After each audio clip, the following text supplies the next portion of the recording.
아멘. 사진 한 장을 먼저 좀 볼까요? 네.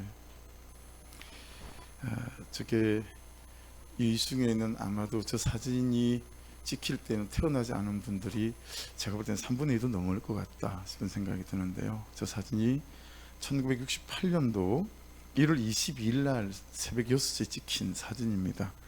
홍제 파출소에서 장홍건이라고 하는 중앙일보 기자가 찍은 사진인데요. 저 전면에 있는 저분이 누구냐면 김신조라고 하는 31명의 무장 공비 중에 생존자 한 명입니다. 그때 저분의 나이가 26, 7의 그 어간이라고 해요. 지금은 78 되셨고 지금 목사님으로 계시죠. 북한 말도 어려워요. 민족보위성 정찰국 직속으로 대남 특수부대를 만들어서 거기서 1, 2, 4군 부대라고 해서 우리나라의 고위 관료나 청와대, 고위장성 이런 데만 이제 저격하고 암살하는 임무를 띈 그런 특수부대 중에서도 최고의 특수부대의 31명을 이제 청와대를 습격하고 박정희 대통령 그들의 표현대로 말하면 목을 따러 이제 보낸 거죠. 31명이 침투를 했는데요. 청와대 거의 턱 밑까지 왔죠. 네. 그래서 북악산 이쪽이 전혀 오픈되지 않다가 이제 아직 다 오픈되지는 않았어요.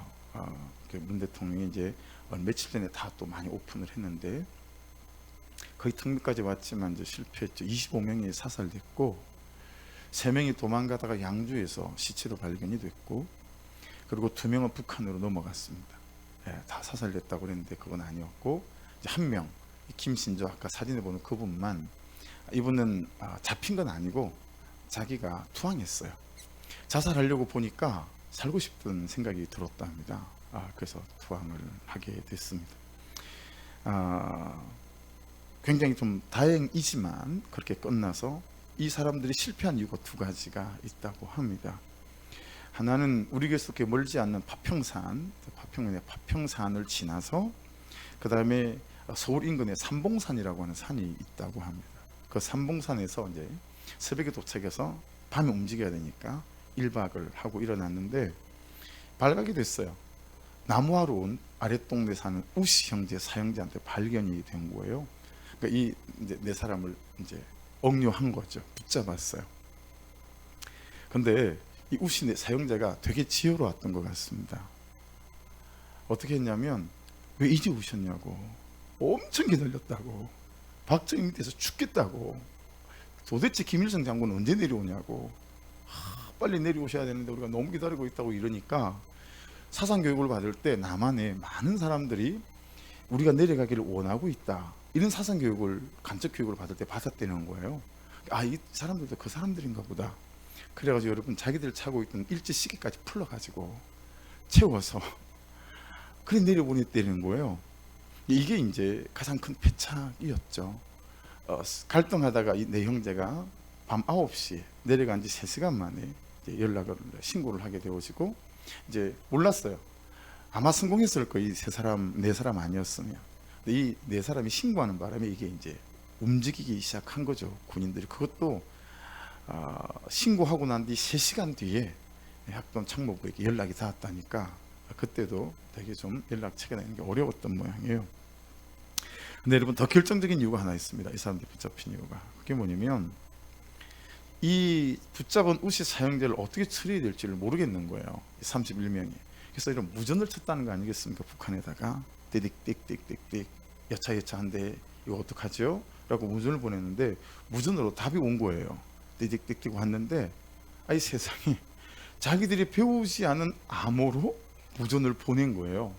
무전이 왔는데 이걸 해독을 못하는 거예요.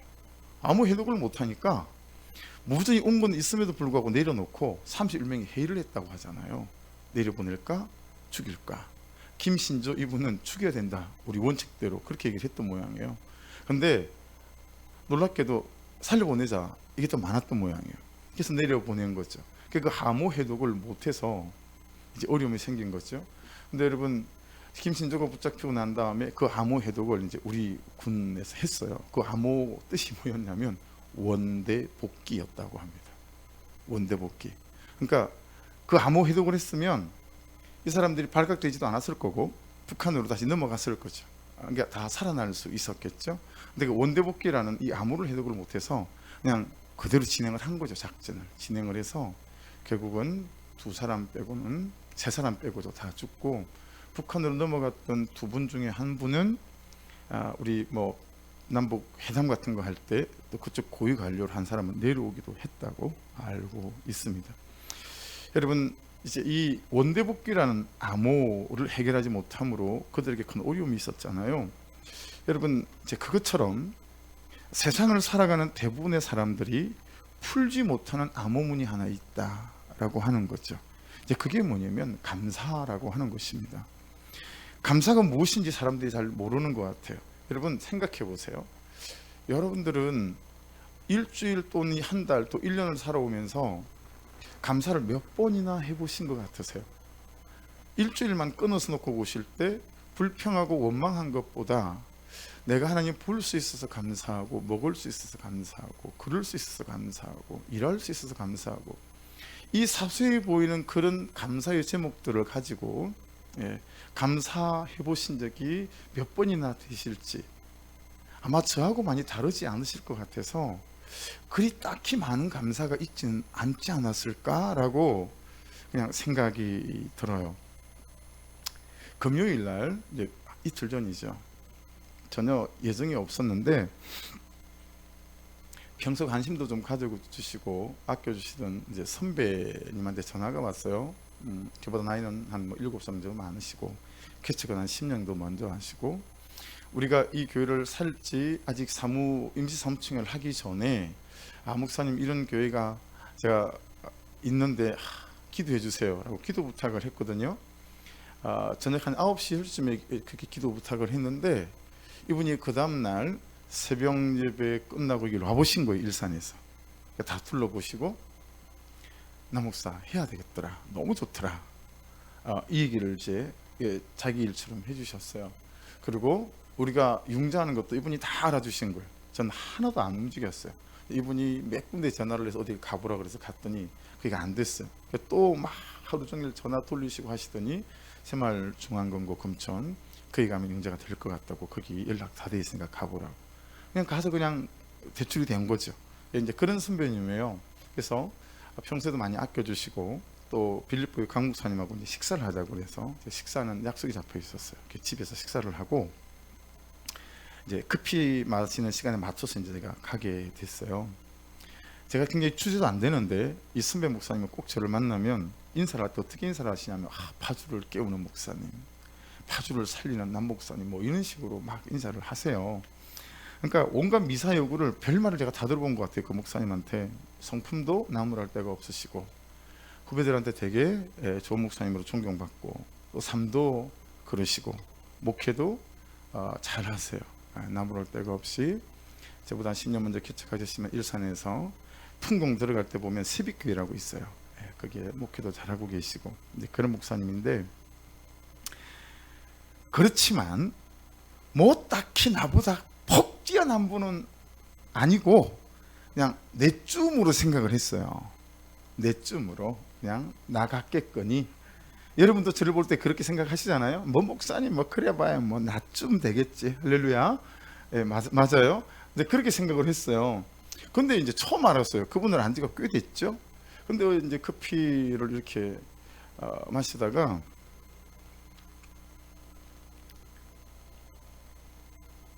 제가 신학교 들어갈 때 주석을 선물을 받았어요.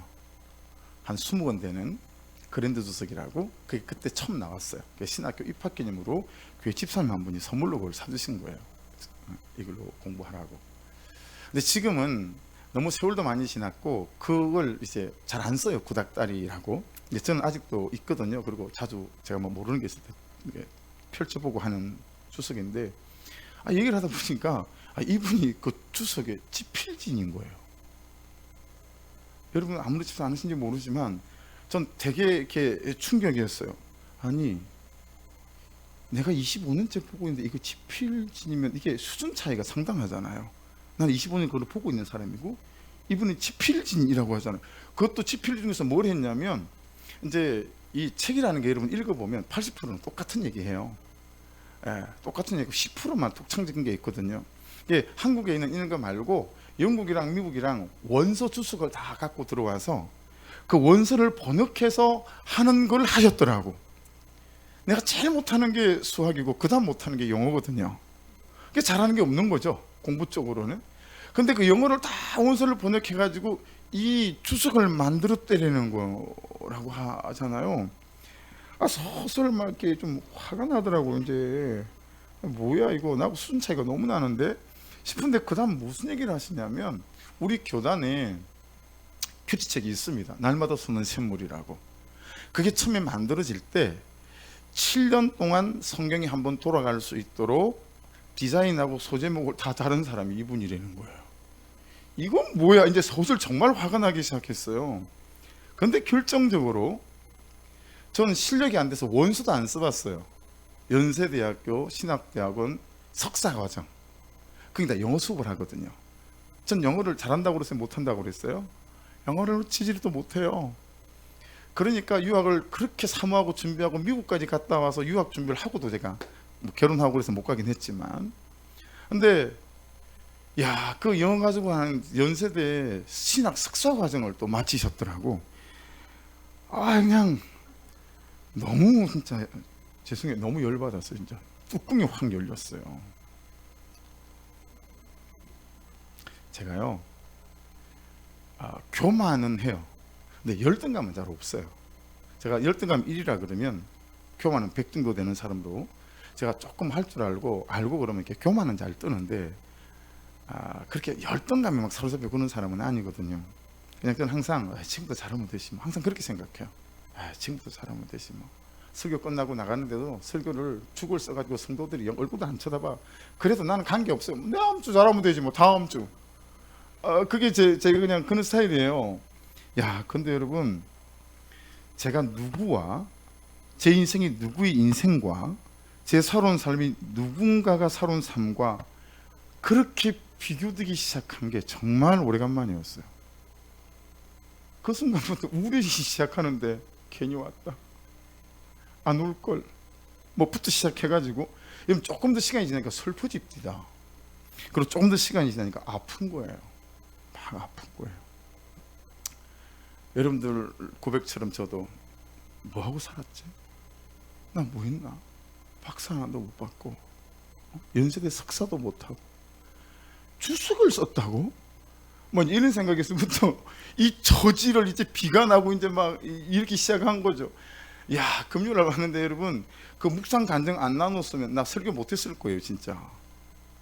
토요일 아침까지 내가 우울했어요. 일부러 금요일 밤에 일찍 잤어요. 왜냐하면 아침 일찍 나와서 큐티를 하고 싶었어요. 하나님 내게 뭐라고 말씀하시나, 너무 기다려지는 거예요. 그럼 이제 토요일날 7시 일어나서 일찍 와서 이제 큐티를 시작했어요. 큐티를 딱 열었어요. 열었더니 이사가를 시작되는 거예요. 이사갈 지파. 제가 정말 놀랐어요. 이사갈 지파 말씀을 보면서 이거 하나님하고 그 목사님하고 짰나?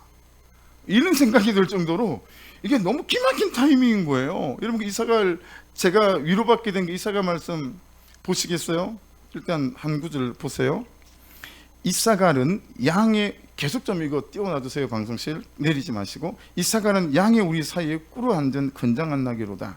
그는 쉴 곳을 보고 좋게 여기며 토지를 보고 아름답게 여기고 어깨를 내려 짐을 메고 앞제에서 섬기리로다. 여러분, 이 야곱의 9째 아들이에요. 이사갈은. 이게 레아가 첫째부터 넷째까지 낳았잖아요. 그래서 르우벤, 시므온, 그 다음에 또 누구죠? 레위, 유다. 그리고 아홉 번째 아들이지만 레아가 낳은 건 5번째 아들이에요. 그게 이제 이사갈이거든요. 근데 이사갈한테 아버지 야곱이, 이제 그때는 이스라엘이죠. 야곱이 죽으면서 유언 같은 예언을 남기게 된 내용이 저 내용이에요. 이사갈, 너는 양의 우리 사이에 꿇어 앉은 건장한 나귀로다. 그는 쉴 곳을 보고 좋게 여기며. 이게 뭔가 매치가 안 되지 않아요? 양의 우리 사이에 꿇어 앉은 건장한 나귀인데 쉴 곳을 보고 되게 좋게 여긴대요. 토지를 보고 아름답게 여기고 어깨를 내려 짐을 메고 앞제 아래에서 섬기로다. 이상 느낌이 별 썩 막 좋지는 않지 않으세요? 앞제 아래에서 섬긴다 그러고 여러분이 싫어하잖아요. 그죠? 뭐 그런 내용인 거예요. 이게 벌써 심상치가 않은 거예요, 말씀이. 여러분 그 건장한이라는 단어 보이죠? 건장한, 이게 게렘이라는 단어거든요. 힘을 뜻합니다. 힘. 이게 이사가는 기본적으로 힘이 있는 사람들이다라는 뜻이죠. 그런데 그들은 꿇어앉은 건장한 낙이에요. 그러니까 여러분 힘이 있는데 그 힘을 나를 위해 쓰지 못하는 거예요. 이 힘을 다른 사람을 위해서 써야 되는 거죠. 왜냐하면 꿇어앉은 건장한 낙이니까. 내 돈이 있는데 나를 위해 쓰지 못하는 거죠. 힘이 있는데 다른 사람을 위해서 써야 되는 거예요. 좋게 말하면 겸손함 이렇게 말할 수 있겠으나, 우리가 내 인생에 대하여 잘하는 것처럼 좀 비틀어서 보면, 비꼬아서 보면 그들의 현실과 처지는 겨우 우리 축사죠. 말 축사, 낙이 축사. 그 우리에서 무릎이나 꿇어야 하는 낙이라는 거예요. 사자도 아니고 호랑이도 아니고 짐이나 냄새 나는 우리에서 짐을 져야 하는 겨우 낙이 말입니다. 제가 어릴 때 경상도에서 제일 많이 배운 건 욕하는 거. 우리 경상도에서는 어른들이 그렇게 애들한테 욕을 잘했어요. 그 중에 앞에 잘 붙는 말이, 죄송해요, 님이라 이거 잘 붙였어요. 그러면서 님이랄 꾸중물뚱이 처박힐 저 새끼, 뭐 이런 욕. 이거는 아주 고상한 욕입니다.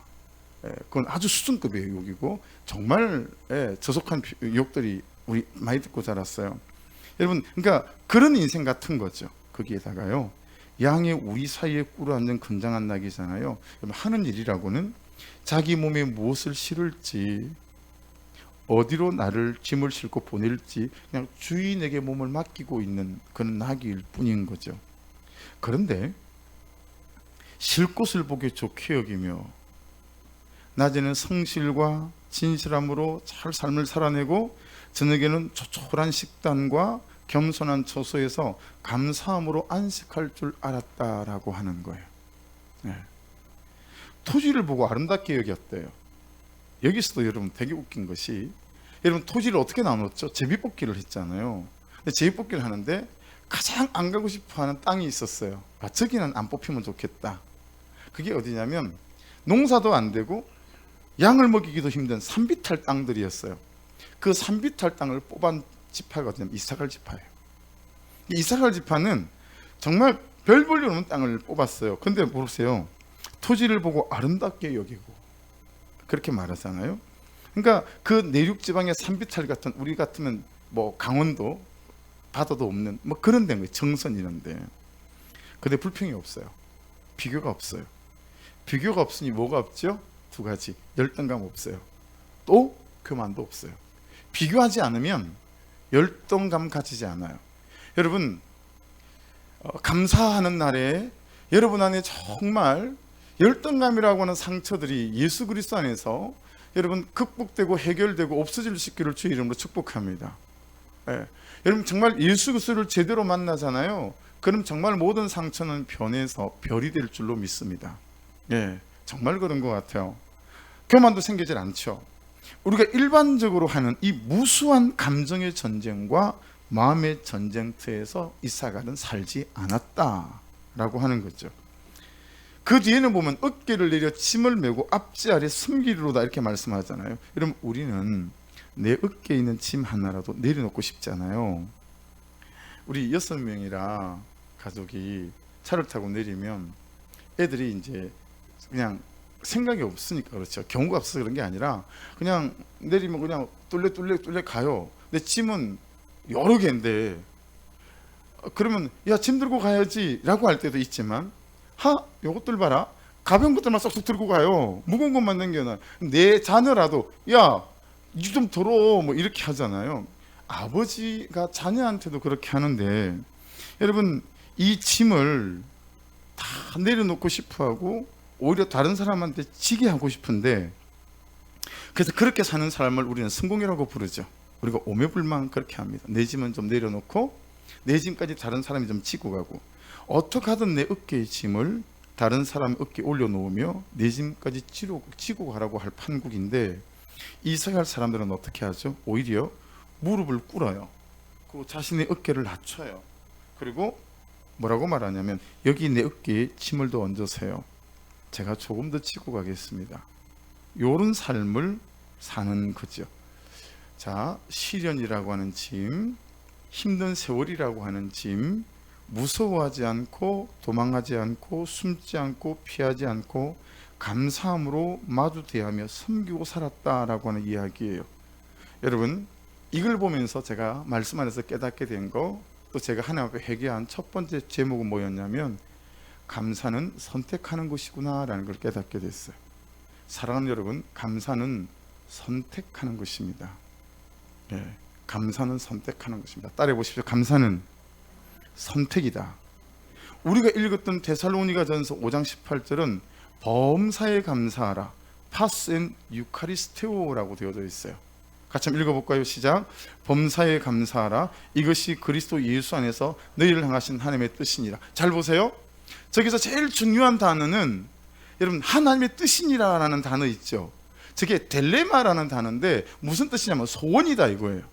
야, 감사해라. 내가 이 소원이다. 여러분 성경에 야, 내가 이 소원이다. 꼭 소원이니까 이건 꼭 붙잡아라 라고 말하는 거 딱 4개 있어요. 항상 기뻐하라, 쉬지 말고 기도해라, 그 다음에 거룩해라. 하나가 마지막이 뭐냐면 이 범사에 감사하라. 이게 소원인 거예요. 그러니까 다른 건 몰라도 내 새끼가 이건 꼭 갖고 있었으면 좋겠는 거예요. 야, 이게 소원이다. 소원. 왜 그럴까요?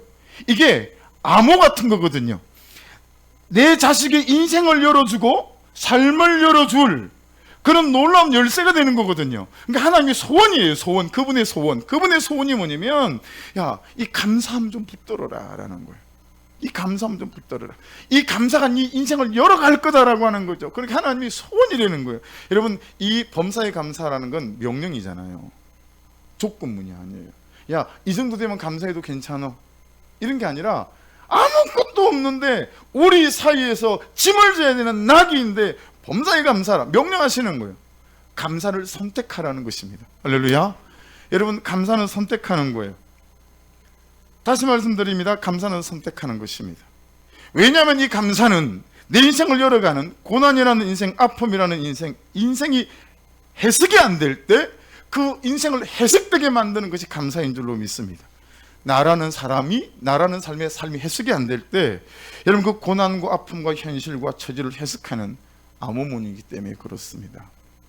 해서 여러분 지나왔던 삶들이 고난투성이라면 여러분 거기에 감사가 보태지면 여러분 그 고난이 우리 인생에서 참으로 우리를 풍성하게 만드는 그런 놀라운 하나님의 역사로 바뀌어질 줄로 믿습니다. 원대복귀, 그 암호문을 풀지 못해서 죽은 것처럼 감사로 인생을 풀지 못하면 내 인생이 죽습니다. 내 삶이 죽고요, 내 가정이 죽습니다. 이 고단한 현실과 또 아픔, 이 해석되지 않는 내 삶의 암호문을 푸는 열쇠는 감사를 선택하는 것인 줄로 믿습니다. 따라하십시오. 감사는 기다리는 것이 아니다. 감사는 마중 나가는 것이다. 감사는 뛰어서 맨발로라도 마중 나가는 것이다. 할렐루야. 여러분, 감사는 뛰어나가서 마중 나가서 품에 품는 것이 감사여야 합니다. 그러면 그 감사가 여러분 우리 인생을 바꿔가는 역사가 나타나게 될 줄 믿습니다. 2014년에 축구선수 이영표 아시죠? 우리 청년들 큐페 가서도 되게 도전을 많이 받은 그런 집사님인데, 이 이영표 이분이 갓피플 매거진에 한 인터뷰 내용인데 한번 들어보십시오. 지금은 바라던 대로 또 어쩌면 그 이상으로 성공한 인생 아닌가요? 라고 이제 리포터가 질문을 했어요. 이 질문에 대해서 이영표 선수가 이렇게 대답을 했습니다. 저는 운동하면서 성공이나 승리의 경험보다 어쩌면 실패하고 패배한 적이 더 많았던 것 같아요. 또 경기는 늘 결과로 평가되기에 잘했다 못했다는 평가에 익숙해져 있습니다. 그런데 저 자신의 삶을 돌아봐도 그렇지만 다른 사람들을 보더라도 처음엔 실패한 것 같지만 나중엔 그걸 딛고 일어서 성공하는 경우를 많이 봤고요. 반대로 당장은 성공한 것 같아도 실패 길로 가는 사람도 종종 봤어요. 하나님은 우리에게 좋은 걸 주기 원하시는데 어떤 사람에겐 현재의 성공을 주는 게 좋은 것이고 어떤 사람에겐 지금의 실패가 좋은 것일 수 있는 거예요. 그러니 우리 눈엔 완전히 달라 보여도 하나님의 눈엔 성공이나 실패나 사실 같은 거 아닐까요? 그래서 몇 년 전 냈던 제 책 제목이 성공이 아니고 실패가 아니다 를 제목으로 책을 냈다는 거예요. 전 이 말이 되게 공감이 됐어요. 사랑 여러분, 실패처럼 보이고 고난처럼 보이는 그 삶 속에 감사가 보태지잖아요. 그럼 우리 인생이 보석처럼 빛나는 인생으로 역전되어질 줄로 믿습니다. 여러분, 염려에 기도가 보태지죠? 그럼 감사가 돼요. 근데 우리 염려만 갖고 있어요. 여러분, 염려에 기도를 보태보세요. 그럼 염려에 기도를 보태면 이게 놀라운 감사로 바뀌어요. 여러분, 고난에 감사를 보태보십시오. 그러면 나 혼자 먹고 사는 것이 아니라 수없는 사람들을 살리는 능력이 되게 될 줄로 믿습니다.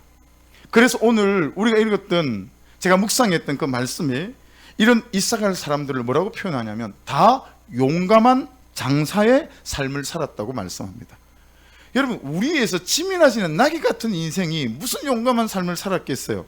근데 다 용감한 장사라고 그래요. 용감하는 하일이란 뜻인데 들어보세요. 부자, 군대, 힘, 재산, 능력, 우리가 다 원하는 거죠. 장사는 깃보르라고 해서 가장 강력한 용사라는 뜻을 가지고 있습니다. 무슨 뜻일까요? 이 지극히 평범하고 모자라고 별것 없어 보이는 내 존재 자체와 소소한 일상과 삶의 자리를 자족하고, 아멘, 감사하고, 아멘, 살아내는 게 진짜 진정한 용사라는 거예요. 할렐루야. 여러분, 일상에 승리하는 사람이 가장 큰 용사예요. 아침에 일어나는 시간에 일어날 줄 알고, 아빠로서 엄마로서 직장인으로서 감당해야 될 책임 역할에 순종할 줄 알고, 그리고 성실하게 시간을 아끼며 살아가는 거. 큐티 학교를 해보면서 제게 크게 와닿은 게 있어요. 그 뭐냐면, 삶의 구조를 바꾸는 그런 강사를 좀 초대해야 되겠다. 시간을 어떻게 써야 되는지 아는 그런 강사를 좀 초대해야 되겠다라는 절박한 생각이 들었어요. 왜냐하면 큐티를 학교를 하면서 밤에 일찍 안 주무셔. 그러니 새벽에 큐티가 안 돼요. 이걸 어떻게 도와야 될까? 다시 말씀드리지만 여러분, 저는 여러분 한 사람 한 사람이 큐티하면서 인생의 문제를 해석하고 열어갈 수 있도록 저는 제 생명을 바치려고 합니다. 왜냐하면 거기에 인생에 정말 답이 있어요. 할렐루야. 정말 그게 능력이 있어요. 여러분, 그 감사의 힘이 전쟁이 일어나고, 여러분, 전쟁은 국가의 전쟁도 있고 개인의 전쟁도 있고 교회 전쟁도 있고 가정의 전쟁도 있잖아요. 이런 전쟁이 일어났을 때 민족을 위하여 깃발을 들고 전쟁에 가장 앞에 섰던 용명을 바라는 지파였었습니다. 특히 양의 우리 사이의 꿇어앉은이라고 하는 저 말씀, 이 말씀 마치 현실과 처지와 나의 초라함 앞에 무릎 꿇은 내 자존감과 내 인생, 이렇게 읽히지 않습니까? 저는 묵상하는데 그렇게 읽혔습니다. 그런데 이사갈은 그런 우리를, 현실을, 축사를 압도하는 자존감과 기쁨과 감사, 이 존재 이유로 충만한 건장한 낙이었다라는 거예요. 어떻게 이룰 수 있었을까요?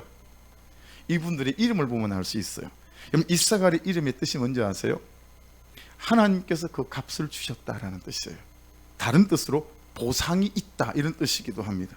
여러분, 감사를 선택한 사람에게는 하나님이 함께 하시는 역사가 나타날 줄 믿습니다.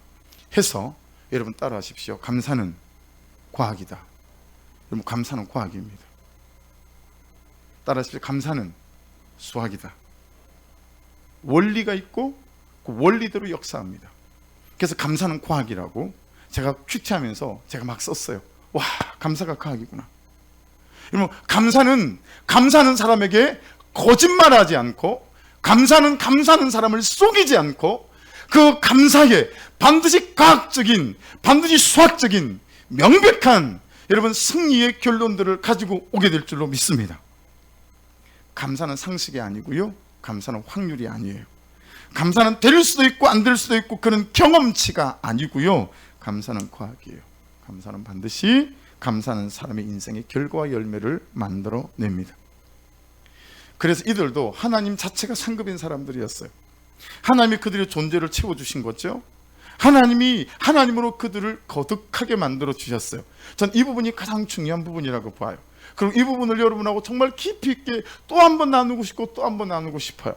왜냐하면 우리는 현실에 묶여서 감사할 수 없지만 우리 존재 속에 하나님 그분으로 거듭해지면 여러분 우리 현실과 관계없이 존재로부터 나오는 그 감사가 우리 현실까지 뒤집어 엎어버리는 능력이 될 줄로 믿습니다.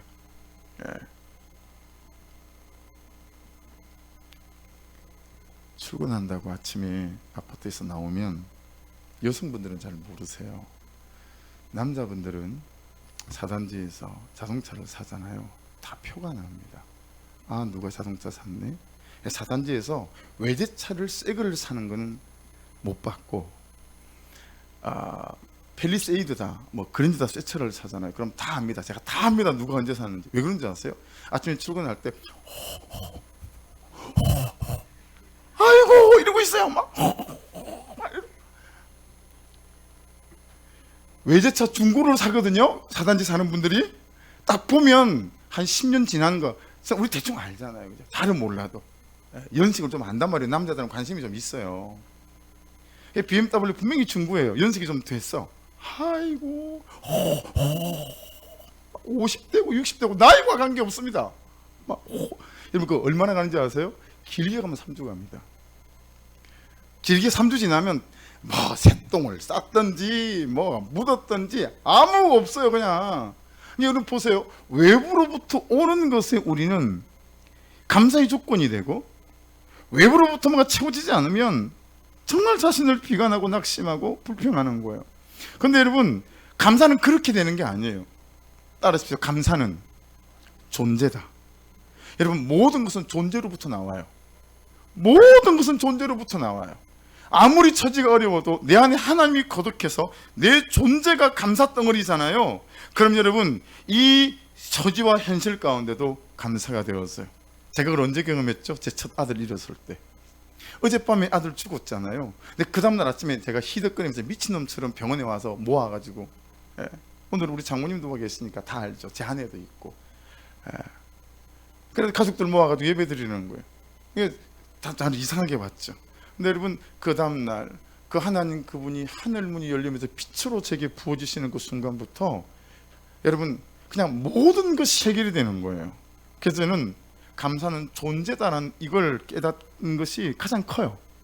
여러분 감사는 존재, 모든 것은 존재로부터 나와요. 제발 그동안 외제차 샀다고 호그리지 마시고, 집안 칸 늘렸다고 호그리지 마시고, 아이고 대한민국에서 집 없는 사람 어디 있어요? 나 빼고 다 있지. 또 다른 사람 있으세요? 그러니까 여러분 존재가 부유해질 수 있기를 주의 이름으로 축복합니다. 감사는 존재로부터 나오는 거예요. 감사는 외부로부터 들어오는 게 아니에요. 그렇게 아시면 쏟고 인생 끝장나는 거예요. 그래서 내 눈 말고 내 손 말고 내 존재가 감사해질 수 있기를 주의 이름으로 축복합니다. 이 존재로부터 감사가 일어나야 에베네셀의 감사가 돼요. 에베네셀의 감사는 뭔지 아세요? 지금까지 다 감사해요. 현재도 감사해요. 앞으로도 감사해요 라는 뜻이거든요. 여러분 근데 우리가 사무엘상 7장에 나오는 이스라엘 백성들이 지금까지 봐왔을 때 감사할 게 사실은 없어요. 블레셋에서 계속 쫓겨다니잖아요. 430년간을 블레셋한테 맨날 치고 살았어요. 사사시대 때. 근데 에베네셀의 하나님이라고 하잖아요. 여기까지 여호와께서 우리를 도우셨다. 지금까지의 삶, 고난, 슬픔, 아픔, 지금도 삶도 앞으로 여전히 걸어가야 될 수고로운 삶에 대해서도 그렇게 고백하는 거죠. 사랑하는 여러분, 사무엘상 7장 5절로 6절을 다시 한번 더 읽겠습니다. 시작. 사무엘이 이르되 온 이스라엘은 미스바로 모이라. 내가 너희를 위하여 여호와께 기도하리라 하며 그들이 미스바에 모여 물을 길어 여호와 앞에 붓고 그날 종일 금식하고 거기에서 이르되 우리가 여호와께 범죄하였나이다 하니라. 사무엘이 미스바에서 이스라엘 자손을 다스리니라. 아멘. 이 말씀이 무슨 의미를 갖고 있죠? 여러분 이 존재로부터 나오는 가장 중요한 감사가 어디로부터 시작되는가라는 거예요. 내 안에 상처에 묶여 있고 죄에 묶여 있으면 여러분 존재로부터 나오는 감사가 절대로 우리에게 나올 수 없음을 깨달을 수 있습니다.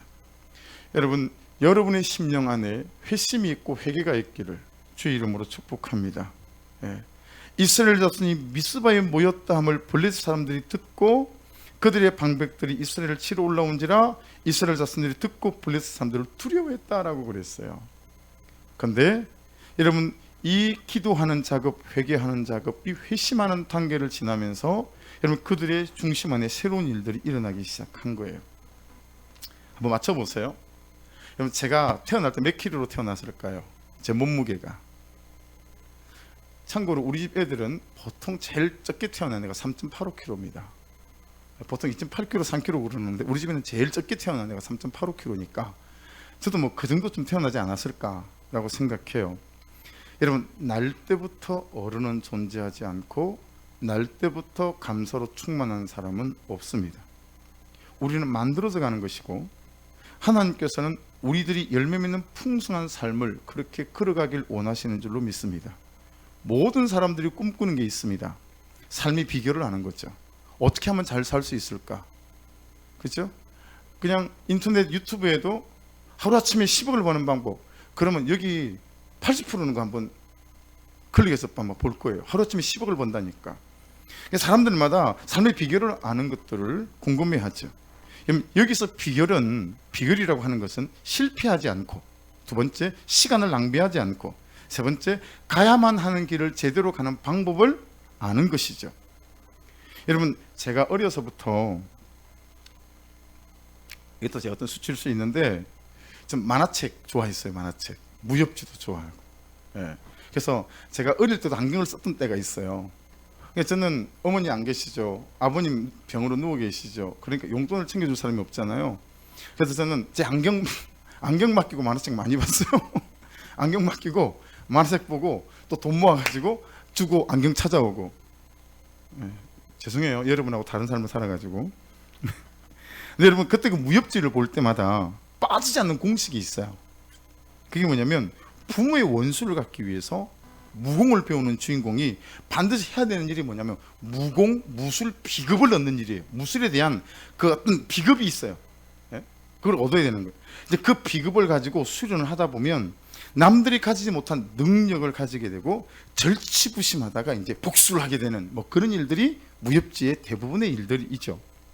여러분, 존 맥스웰이라고 하는 분이 쓴 열매 맺는 지도자라는 책에 있는 내용인데요.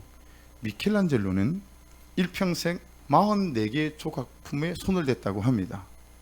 그런데 14개밖에 완성을 못 시켰어요. 그중 다윗과 모세라고 하는 이 이제 미완성이 제일 유명한 거라고 하는데 나머지는 다 미완성으로 남았어요. 이것들은 팔이나 혹은 머리나 그냥 이렇게 조각된 돌덩이일 뿐이고 제대로 작업이 안 된 거죠. 이탈리아의 한 미술관에 가면 이 실현되지 못한 위대한 천재의 잠재력인 미완성 조각들을 관람할 수 있다고 합니다. 미켈란젤로가 예술작품을 미완으로 남겼다는 사실은 참으로 유감스럽지만 그보다 더 안타까운 건 어떤 거냐면 일상의 우리 주변의 사람들이 미처 개발되지 않은 자기 삶을 제대로 한번 누려보지 못하는 돌덩이 같다라는 거죠. 여러분, 감사를 시작하잖아요. 그러면 3.5kg였던 내가 키가 자라고 살이 붙고 근육이 붙어서 뭔가 할 수 있는 사람이 되어져가는 어른이 되어가는 것처럼 여러분, 감사하기 시작하면 영적인 어른으로 성장하고 성숙해져서 여러분의 가정과 직장과 목장과 교회 안에서 참 의미 있고 참 존재감 있는 그런 인생의 삶을 살아가게 될 수 있는 줄 믿습니다. 만일 우리가 지도자로서 하나님의 지혜와 능력을 통하여 사람들에게 나아가 야구방망이가 아닌 조각칼로 쪼아서 그들의 존재를 규정하고 마땅히 그들이 되어야 할 존재가 되지 못하게 하는 돌덩이로부터 그들을 풀어놓아 준다면 우리는 우리가 섬기는 사람들에게 정말 놀라운 일을 행할 수 있게 되어지는 거죠. 사랑하는 여러분, 아직 미완성인 우리의 삶에서 하나님의 손길을 기대하고 저는 확신합니다. 아직은 아니지만 당당하게 선포할 수 있습니다. 여러분, 이 이영표 선수가 쓴 책 얘기로 다시 좀 돌아가 볼게요. 2000년 12월 한국 축구 감독을 맡은 거스 히딩크는 한국 축구는 기술은 좋은데 체력이 약하다라는 말을 했어요. 잘 아시죠? 축구 전문가들과 전부가 어리둥절했어요. 왜냐하면 우리가 늘상 듣던 말은 뭐냐면 한국은 체력이 장점이고 기술이 약점이다, 이 말을 했었거든요. 근데 히딩크가 전혀 반대로 말을 하는 거죠. 여러분, 동일한 이야기를 우리는 요즘도 합니다. 한국 축구는 유럽에 비해서 멘탈은 강하다고 생각하는 것이죠. 그런데 여러분, 강한 멘탈은 훈련에서 나오는 게 절대 아니라는 거예요. 심지어 경기장 밖에서의 생활, 평소의 일상이 경기장 안으로 이어지는 것이 멘탈이라고 합니다. 가장 강력한 멘탈, 정신력은 훈련장에서 그리고 일상에서 만들어지는 것이고, 최고의 기술은 가장 기본적인 체력이 받쳐주지 않으면 아무 소용이 없는 거다라고 하는 거죠. 저는 그것이 감사라고 봅니다. 다시 무협지 얘기로 돌아가 보겠습니다. 여러분, 무협지에 등장하는 공식이 있어요. 이미 세상에서 살아버리는 것 같은 이 초절정의 무공을 익히기 위해서 꼭 익혀야 되는 게 뭐냐면 이게 초식이에요. 가장 기본적인 동작. 우리 태권도에서는 품새라고 하죠. 이게 너무너무 중요한 거예요. 가장 기본적인 것인데 기를 모으는 방법이라든지 기본적인 자세 같은 거예요. 힘들기는 하지만 여러분, 이걸 익혀야 됩니다. 제가 가장 중요한 지점을 마지막에 말씀드리고 있습니다. 우리 성도들이, 그리스도인들이 기본적인 초식을 익히지 않으면서 복 받기를 원합니다. 기본적인 초식은 익히지 않으면서 풍성한 삶을 원합니다. 기본적인 초식은 전혀 배우지 않으면서 승리하는 삶을 원합니다. 되겠어요? 여러분, 품새 배우지 않고 태권도가 되겠어요? 여러분, 어떤 무공이라도 기본적인 초식이 없이 되겠어요? 여러분, 골프 연습하는 거, 야구 연습하는 거 보세요. 전부 다 자세예요. 운동은 무조건 폼이에요. 폼이 올바로 되지 않으면 절대로 좋은 투구나 좋은 타자가 되지 못해요. 신앙생활도 폼이에요. 초식. 오늘 우리가 사무엘상 읽었던 거기서 가장 기본적인 초식은 뭐죠? 기도하는 것이에요. 회개하는 것이에요. 그래서 우리의 존재 안에 하나님 그분이 거듭해지는 존재적인 존재로 서 있을 때 존재로부터 나오는 감사가 우리 인생을 바꿔놓는 역사가 나타나게 될 줄 믿습니다. 따라하십시오. 힘들기는 하지만 초식을 익혀야 된다. 할렐루야. 여러분, 이 초식을 익히다 보면 어느 날 갑자기 무공이 급상승하죠. 바로 그 비결을 하나님께서 우리에게 주셨다는 것은 놀랍습니다. 여러분, 이 초절정의 무공을 연마해가는 가장 중요한 것이 이 추수감사주일에 한 해를 돌아보면서 감사하며 불평하고 원망하던 그 모든 입술들이 변하여 감사의 제목으로 주께 영광을 돌리는, 여러분, 그런 은혜가 있기를 주의 이름으로 축복합니다. 그래서 여러분, 올해는 지나갔다 할지라도 내년에 살아가실 때 추수감사절이 다 오면 한 일주일 전부터 올 한 해 내게 주신 것이 무엇인가 감사하고 돌아보면서 그 감사로 감사의 제사를 드리는 그런 은혜가 있기를 주의 이름으로 축복합니다. 그래서 오늘은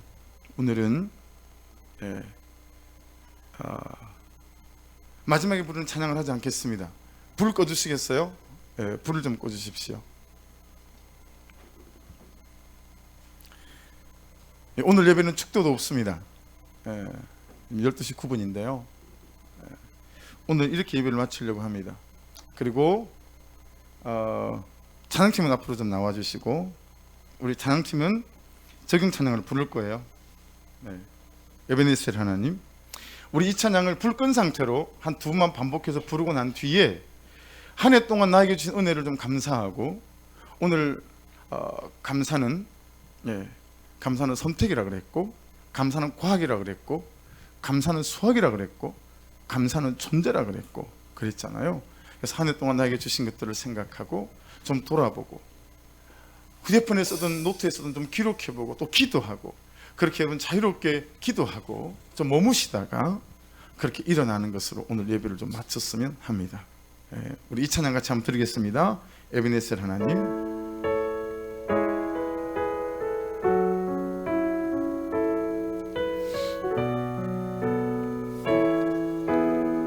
감사하신 하나님,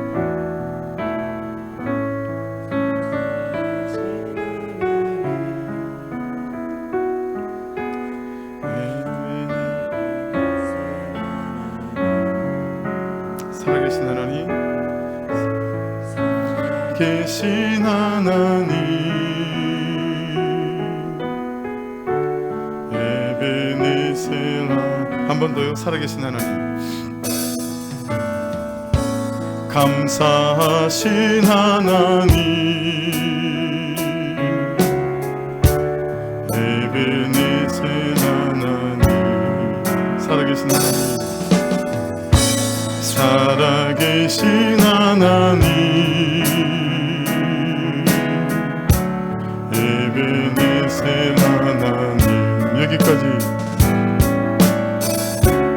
여기까지 인도하셨네. 감사하신 하나님, 여기까지 인도하셨네. 살아계신 하나님, 감사하신 하나님, 에베네셀 하나님, 살아계신 하나님, 에베네셀 하나님, 감사하신 하나님, 감사하신 하나님, 에베네셀 하나님, 살아계신 하나님, 에베네셀 하나님, 여기까지 인도하셨네. 감사하신 하나님, 여기까지 인도하셨네. 살아계신 하나님, 감사하신 하나님, 에베네셀 하나님,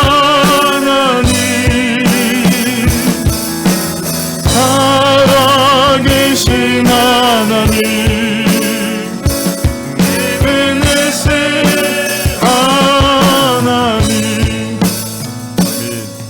우리 같이 기도하기를 원합니다. 묵상하셔도 좋고, 또 조그만 목소리로 통성으로 기도하셔도 좋고, 또 지금 테이블에 스탠드 없나요? 치우셨나요? 그러면 또 있으신 분들은 그걸 또 켜도 좋으시고, 이 시간 묵상으로 기도하고 그럼 한 해 동안을 돌아보면서 하나님, 기다려주신 건 너무 감사하고, 버티게 해주신 건 너무 감사하고, 인내하게 해주신 건 너무 감사하고, 도망가지 않게 해주신 건 너무 감사하고, 하나님 이혼하지 않게 해주신 건 너무 감사하고, 다시 시작할 수 있는 마음 주신 것도 감사하고, 이렇게까지 하나님 참으로 서 있게 하심을 감사함으로, 그렇게 좀 내 인생을 돌아보고 한 해를 돌아보며 감사함으로, 혹시 하나님께 감사를 드리지 못한 것이 없는지, 지금이라도 하나님께 어떻게 감사해야 될지를 또 돌아보게 도와주시고, 하나님 이 감사하는 사람으로, 이 감사한 삶으로 내 인생에 다시 세워지게 하여 주시옵소서.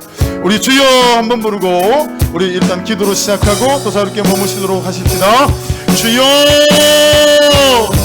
하나님 아버지 감사합니다. 오늘도 에베네셀의 감사로 아버지 주의 말씀 앞에 우리를 소개하시고 우리를 돌아보며 인도하게 하심을 감사합니다. 아버지 감사는 선택이라고 했사옵니다. 오늘 우리 형편이 어떠하든지 감사를 선택하는 인생이 되게 도와주시옵소서. 아버지 어떤 상황 가운데서 우리 함께 오시오. 아버지 하나님 참으로 감사를 선택하게 도와주십시오. 아버지 이 상황과 이 형편과 이 처지에 관계되시오. 아버지 감사를 선택하며 감사로 죽게 나아가는 하나님의 사람들 될 수 있도록 아버지 인도해 주시기를 간절히 간구합니다. 성령 하나님 은혜로 붙잡아주시고 주의 크신 권위산 능력으로 보여줘 주시고, 아버지 하나님 남편에 대하여, 아내에 대하여, 가족에 대하여, 부모에 대하여, 직장에 대하여, 내 건강에 대하여, 내 삶에 대하여 아버지 하나님 참으로 아버지 엎어졌다, 아버지 하나님 자빠졌다, 아버지 어떤 모양 가운데 있든지 관계없이 기쁨으로 감사로 주를 영화롭게 하는 하나님의 자녀들이 되고 하나님의 백성들이 되어지는 아버지 믿음의 사는 역사들이 나타날 수 있도록 하나님 인도해 주시고 기름 부으시고 아버지 역사해 주시기를 간절히 간구합니다. 아멘. 아버지 오셔서 아버지 감사로 선택하게 도와주십시오. 감사를 위하여 아버지 기도를 선택하게 도와주십시오. 이 감사하는 존재가 되게 하여 아버지 회개를 선택하게 하시고 회심을 선택하게 하시고 하나님께 구하고 부르짖게 도와주시옵소서. 아버지 하나님 은혜 속에 가게 해주시기를 원합니다. 한 번 더 기도하겠습니다.